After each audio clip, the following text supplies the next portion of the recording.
Então, pessoal, todos bem? Sejam todos novamente bem-vindos. Vamos analisar uma decisão importante. Dessa feita, o STJ tratou sobre a possibilidade ou não das medidas executivas atípicas no processo de execução fiscal. Medidas executivas atípicas já foram objeto de análise de vários vídeos aqui no canal, justamente sobre decisões do Superior Tribunal de Justiça que analisaram e decidiram a aplicabilidade das medidas executivas, especialmente de apreensão de passaporte e de CNH no processo de execução dito comum. Dessa feita, nós vamos analisar o que pensa o STJ sobre as medidas executivas no processo de execução.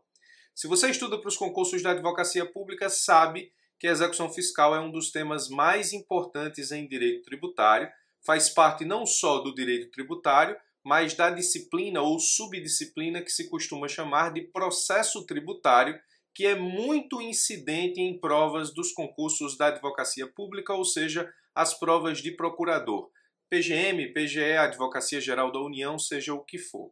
Então, se você quer passar nos concursos da advocacia pública e nos principais concursos federais, a execução fiscal é tema de estudo obrigatório. Vamos analisar, portanto, o HC 453.870 Paraná, primeira turma. E o título aqui do nosso vídeo é Execução Fiscal e Medidas Atípicas. Bom, mas o que são medidas atípicas? O Código de Processo Civil de 2015 prevê no artigo 139, CPC 2015, portanto, o seguinte: o juiz dirigirá o processo conforme as disposições deste Código, incumbindo-lhe, inciso 4º, que é o que nos interessa, determinar todas as medidas indutivas, coercitivas, mandamentais ou subrogatórias necessárias para assegurar o cumprimento de ordem judicial, inclusive nas ações que tenham por objeto prestação pecuniária.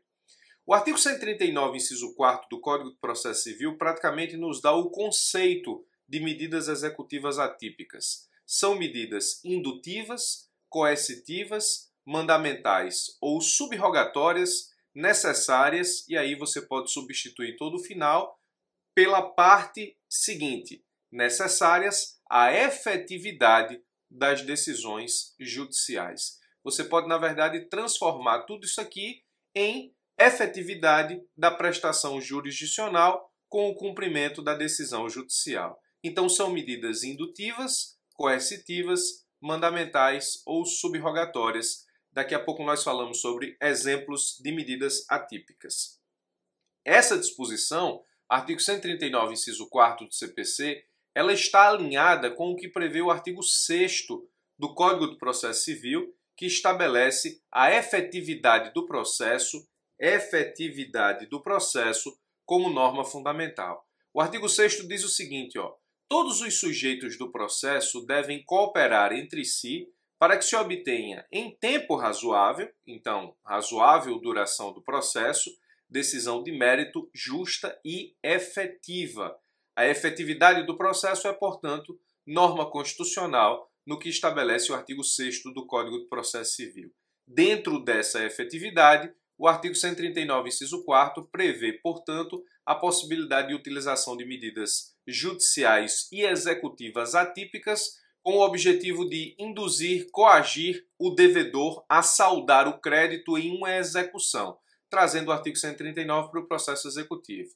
Aqui eu trato dos principais aspectos que envolvem as medidas atípicas. As mais famosas são a apreensão de passaporte e CNH. Sobre elas, nós temos algumas decisões aqui no canal analisadas por parte do STJ, decisões por parte do STJ, que efetivamente estabeleceu quais são os requisitos para que essas medidas executivas de apreensão de CNH e passaporte sejam consideradas medidas legais. Elas são permitidas pelo STJ quando esgotadas as medidas típicas, ou seja, as medidas executivas atípicas, elas são de aplicação subsidiária, a execução segue seu curso normal e no momento em que se percebe que não há outra saída, e nós vamos falar sobre isso, ou sobre a necessidade e proporcionalidade da medida executiva atípica, é sim que o juiz pode, por exemplo, mandar apreender passaporte e CNH. Então são permitidas de forma subsidiária ou quando esgotadas as medidas executivas típicas,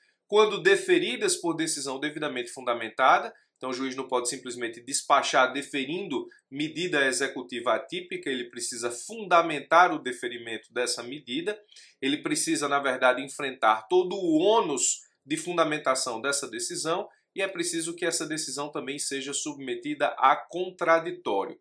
Estudando a doutrina da ciência processual civil, você vai perceber ainda que muitos doutrinadores dizem que essa medida não pode ter caráter punitivo e é preciso que ela seja proporcional. Se você juntar os 3 requisitos das decisões jurisprudenciais do STJ com requisitos complementares da doutrina, você vai perceber que as medidas atípicas elas devem ou podem acontecer no processo quando esgotadas as medidas típicas, quando devidamente fundamentada pelo juízo ou deferida em decisão fundamentada pelo juízo e submetida a contraditório. Mas é importante que essa medida não tenha caráter punitivo para o executado, estamos falando das medidas executivas atípicas no processo executivo, e é preciso que ela seja proporcional. Sobre o caráter punitivo, eu preciso dizer para os senhores e senhoras que as medidas executivas atípicas devem ser utilizadas todas as vezes que o juiz está diante de um executado que, tendo patrimônio para saldar a execução, não o faz voluntariamente, ou nos casos de insolvência ficta, o devedor passa a ideia de que não tem patrimônio para suportar aquela execução, quando na verdade ele tem.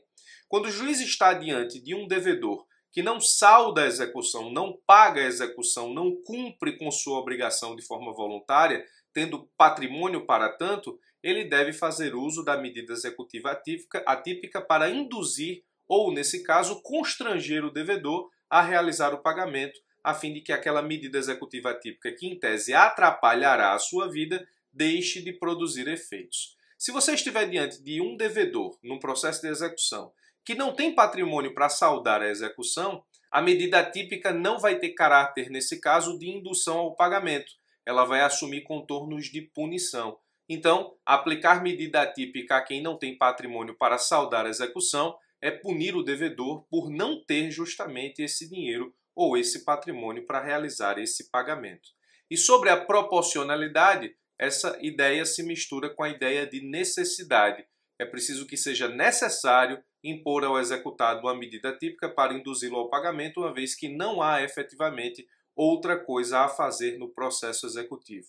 Como disse, juntando os requisitos jurisprudenciais conhecidos por decisões passadas do STJ, juntamente com requisitos doutrinários, você vai chegar à conclusão que as medidas atípicas elas devem ser deferidas ou podem ser deferidas quando esgotadas as medidas típicas, em decisão devidamente fundamentada e sujeita a contraditório, que não seja ou não tenha caráter punitivo para o devedor, não seja uma punição ao devedor e sempre de forma proporcional, ou seja, quando não existir outro meio hábil a exigir do devedor o pagamento da execução. Então essas características são importantes porque se você for convidado num concurso público a ter que dissertar sobre medidas executivas atípicas, uma boa resposta, uma resposta completa passará pela análise desses requisitos jurisprudenciais e doutrinários. A pergunta que nós temos que fazer para entendermos a decisão de hoje é: essas medidas executivas atípicas que eu acabei de falar se aplicam à execução fiscal? Tudo que nós falamos até agora serve para a execução comum, a execução com procedimento comum. A execução fiscal, que é aquela regida por lei própria e específica para a cobrança de créditos tributários ou não tributários, mas inscritos em dívida ativa que geraram CDA, se aplica as medidas executivas a esse procedimento fiscal próprio para a cobrança de créditos do Estado, tributários ou não tributários? Essa é a pergunta que fica para esse momento. É preciso que você entenda que a primeira turma do STJ tem encarado já há algum tempo a execução fiscal como um superprivilégio do Estado. Perceba que essa afirmação é muito importante para que você entenda os próximos passos daquilo que nós precisamos estudar e explicar. O STJ entende a execução fiscal como um superprivilégio do Estado. E para isso ele cita exemplos de como essa execução fiscal se tornou um superprivilégio. Primeiro porque ela corre via varas especializadas, o que no entender do STJ dá uma ideia de celeridade maior em relação ao Estado do que em relação ao particular credor que se submete, nesse caso, a varas comuns para cobrar os seus créditos via Poder Judiciário. A execução fiscal conta com um corpo de procuradores devotados, expressão utilizada pelo próprio STJ na decisão, nós vamos ver. A execução fiscal conta com lei própria, com privilégios irredarguíveis, exemplo de expressão também utilizado pelo STJ na decisão. A execução é apenas embargável com plena garantia do juízo.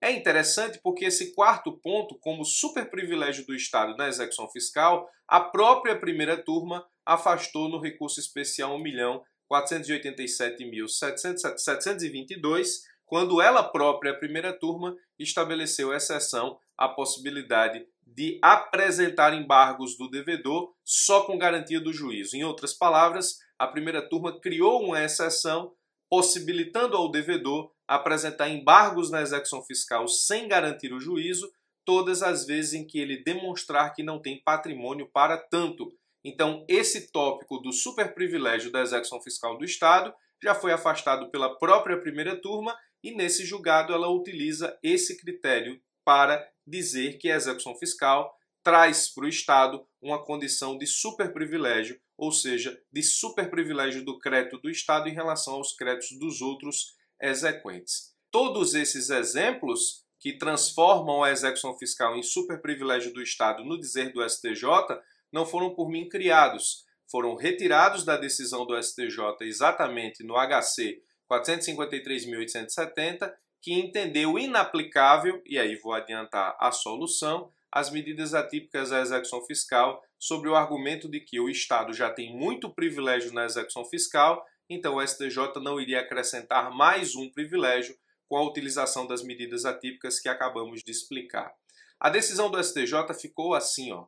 A execução fiscal é destinada a saldar créditos que são titularizados pela coletividade, mas que contam com a representação da autoridade do Estado, a quem incumbe a promoção das ações conducentes à obtenção do crédito. Para tanto, o poder público se reveste da execução fiscal de modo que já se tornou lugar comum afirmar que o Estado é superprivilegiado em sua condição de credor. Aí, os exemplos do superprivilégio que o STJ acaba de dizer. Dispõe de varas comumente especializadas para a condução dos seus feitos, um corpo de procuradores altamente devotado a essas causas e possui lei própria, regedora do procedimento, a Lei 6.830, com privilégios processuais irredarguíveis. Continua dizendo que, para se ter uma ideia do que o poder público já possui privilégios ex ante, a execução só é embargável mediante a plena garantia do juízo. Não é bem assim. Eu já gravei decisão aqui da própria primeira turma, afastando a exigência do artigo 16, parágrafo 1º da Lei de Execução Fiscal. O que não se encontra ou o que não encontra correspondente na execução que se pode chamar de comum. Como se percebe, o crédito fiscal é altamente blindado dos riscos de inadimplemento, por sua própria conformação jurisprocedimental. Nesse raciocínio, é de imediata conclusão que medidas atípicas aflitivas pessoais, tais como a suspensão de passaporte e da licença para dirigir, não se firmam no executivo fiscal. A aplicação delas, nesse contexto, resulta em excessos. Então, nesses requisitos aqui estudados sobre as medidas atípicas mais famosas, a apreensão de passaporte e CNH, medidas atípicas de uma forma geral, nós temos que acrescentar o seguinte: elas só podem ser deferidas se o autor da execução não contar com outros privilégios previstos em lei. Basicamente e efetivamente é o que o STJ disse ao julgar o HC 453.870. Perceba que o fato do credor na execução ter alguns privilégios previstos em lei não é requisito para a concessão de medida atípica, pelo menos não era, até que criado pelo STJ no habeas corpus que estamos estudando. De novo, o STJ entende que o Estado é superprivilegiado porque possui varas especializadas, corpo de procuradores devotados, lei própria para a execução fiscal e você só pode embargar a execução fiscal depois de garantir o juízo, requisito já afastado pelo STJ pela própria primeira turma, como nós já vimos, e aí o STJ, nesse HC, fixou o seguinte entendimento: em execução fiscal, não cabem medidas atípicas aflitivas pessoais, tais como a suspensão de passaporte e da licença para dirigir, e o motivo é porque o Estado é considerado superprivilegiado, já possui corpo de procuradores devotados, possui varas especializadas, possui lei própria, então não seria de bom alvitre deferir também para o Estado a possibilidade de aplicação de medidas executivas atípicas, porque isso seria apenas agregar mais um privilégio a quem já tem tantos privilégios, no entender do STJ. Contudo, pelos critérios admitidos pela própria jurisprudência e também pela própria doutrina, o fato do Estado ter privilégios a partir da execução fiscal não retiraria a possibilidade da concessão de medidas atípicas por parte do juiz condutor da execução fiscal. Contudo, como vimos, é uma decisão turmária. Certamente, a Fazenda Pública envidará esforços para que isso seja revisto dentro do próprio Superior Tribunal de Justiça. Então, por enquanto, nos termos do que entende a primeira turma, as medidas atípicas não são aplicáveis à execução fiscal e a justificativa é porque o Estado já é super privilegiado no executivo fiscal, não sendo razoável admitir as medidas atípicas também no processo de execução fiscal, já tão cheio de privilégios por parte do credor poder público. É isso. Eu vou ficando por aqui. Forte abraço e até os nossos próximos vídeos.